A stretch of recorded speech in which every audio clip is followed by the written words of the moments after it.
If you've ever played Escape from Tarkov, then you know how annoying and difficult some of these quests can be. One of those quests is Tarkov Shooter Part 8. I know a majority of players struggle with this quest every single wipe, and they blame it on RNG or being able to find a squad or even a duo. Although finding a duo or a squad does help, it's not the only way you can accomplish this quest, and in this video, I'm going to be giving you my top 5 tips and tricks on how I get this quest done every single wipe. Make sure you stay tuned until the end because the last 2 tips are very important, and I think that no one talks about this and it can help a lot of players out. Tip number 1, be aggressive. I know it's pretty basic and it's on almost every other guide out there, but I think it's one of the most important tips that you can understand when trying to attempt this quest. You need to be aggressive from the moment that you spawn in on the raid to the very end. As soon as you spawn in, you should be aware of the other player spawns, and you need to be pushing in that general direction, or at least trying to be able to predict where they will go and try to cut them off and set up an ambush. If you can secure 1 or 2 kills early on in the raid, that really is a huge amount of pressure off of you throughout the rest of the raid to find 1 or 2 more kills. Not only that, but you need to be able to push gunshots as soon as you hear them, whether it's at Scope Shack or the medical camp or the USAC camps. As soon as you hear those shots, you need to be almost tunnel vision and W keying right through those directions, because a lot of players, as soon as they're done killing their scavs or fighting the players, they'll leave like almost immediately. They don't like to stick around, and if you don't act fast, then you'll miss your opportunity to get a kill. This is also something that should be stated whenever you're doing this quest. Looting is not a priority for you. If you get a kill, you can't worry about going and looting that body. Chances are, if you go and loot that body, you're just going to slow yourself down, you're going to miss other opportunities that you could have to get kills, or in all likelihood, you're probably just going to die whenever you're looting that body anyway. So don't worry about looting. As soon as you get the kill, move on to the next. Tip number 2, take risks. Now I know this tip can kind of tie in with the first one about being aggressive, but I think this one deserves to be on this list for its own spot, and here's a couple reasons why. What I mean about taking risks is taking those shots that you normally wouldn't take. If someone's far away or they're moving around a lot, you should still be able to take those shots to try to at least attempt to kill them, or if not to kill them, at least try to slow them down so you can get a better opportunity to kill them.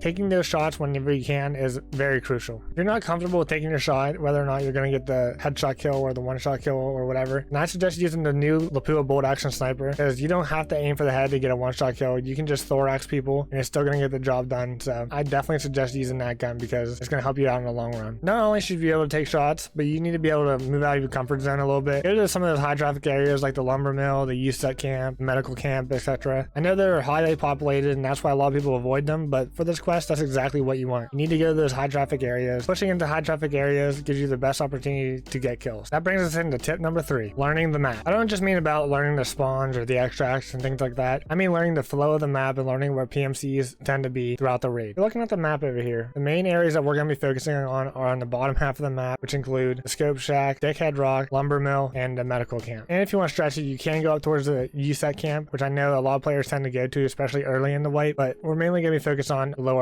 parts of the map. What I tend to do is I like to stick around Dickhead Rock. Dickhead Rock is a prime example of a good spot you want to be in, as tons of players rotate through that area, trying to go towards either outskirts or the UN roadblock. Not only that, but you get a clear line of sight over the lumber mill, which I know a lot of players have early wipe tasks that they need to accomplish. So that area is going to be highly contested early on in the wipe, and that's going to help you a lot when trying to find kills. Not only that, but Dickhead Rock is right in the middle of the map. You can easily rotate towards the medical camp or towards Scav House if you need to, if you hear some shots. Being able to rotate quickly is very important. Knowing the layout of the map is very important. Knowing where scouts spawn and where you're hearing those gunshots are very important, as it allows you to rotate faster in order to see players to at least get the opportunity to attempt to get a kill.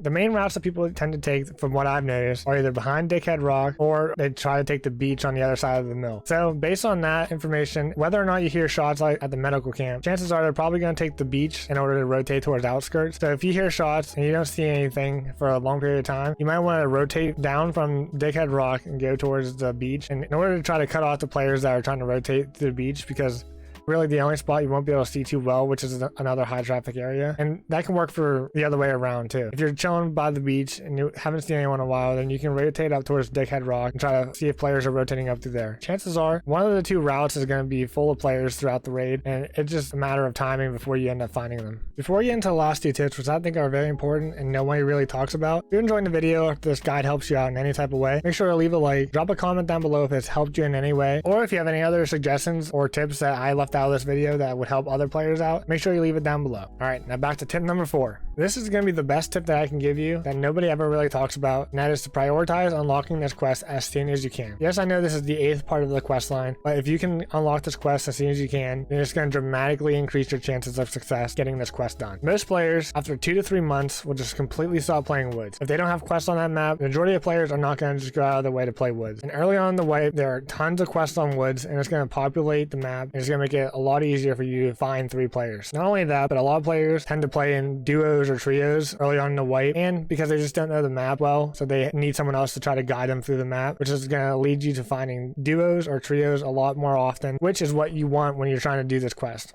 The more populated the map is, the easier it is to find players, and the easier it is to get this quest done. It's a no-brainer. Get this quest unlocked as soon as you can. And on to the last tip, be patient. Now I know this kind of sounds like it contradicts the first 2 tips of being aggressive and taking risks, but I don't mean being patient when it comes to finding and killing players. I mean be patient as to whether or not you leave the raid thinking that nobody else is still left on the map. For example, say you get 2 kills early on in the raid, you're super pumped, you're trying to find one more player and you just can't find them. You've been waiting around for 10 minutes, 15 minutes, you haven't heard a single gunshot, you have no sign of life of other PMCs on the map, so you just think the raid's dead, no one else is left there. So you leave, there's 25 minutes left in the raid, and now you're back to square one in the next raid, having to find 3 more players. Well, if you did that, then I'm sure you probably missed out on 1 or 2 PMC kills. Not everybody is a Chad, and they don't just get in and get out within 10 minutes. A lot of players, especially newer players, that take their time throughout the map, they don't run very often, they don't know exactly where they're going, so they get lost or trying to pull up the map on the second monitor and trying to look around and see where they have to go. You need to be patient with the type of players like this. There's been plenty of raids where I'm taking my time, I'm looting around, and I hear shots with less than 10 minutes left in the raid. And I go over and there's PMCs there fighting scavs and making their way towards the extract. If you have 2 kills already in the raid and you need 1 more kill, then these are the type of players that you want to look for. You don't want to just dip out with 25 minutes left because you're probably going to miss some players. And then you're just going to have to start all over again, and who knows? The next couple raids might even be worse. You might die. You might only find 1 player. So if you get 1 to 2 kills, you need to be patient and you need to just take your time throughout the map, and I'm sure that some players might roll up towards the very end. Waiting around and doing this just ensures that you're giving all you can for this raid. There's really no downside to doing this besides maybe wasting some time, but I would rather waste 10 minutes of my time than having to do countless and countless other raids trying to do the same thing and having worse luck or even dying in the process. So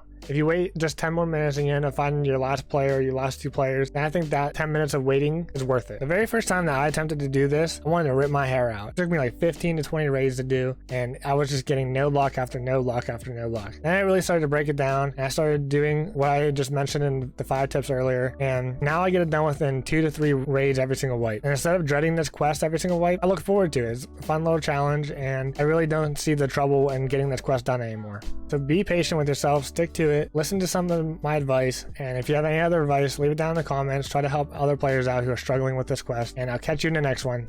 See ya.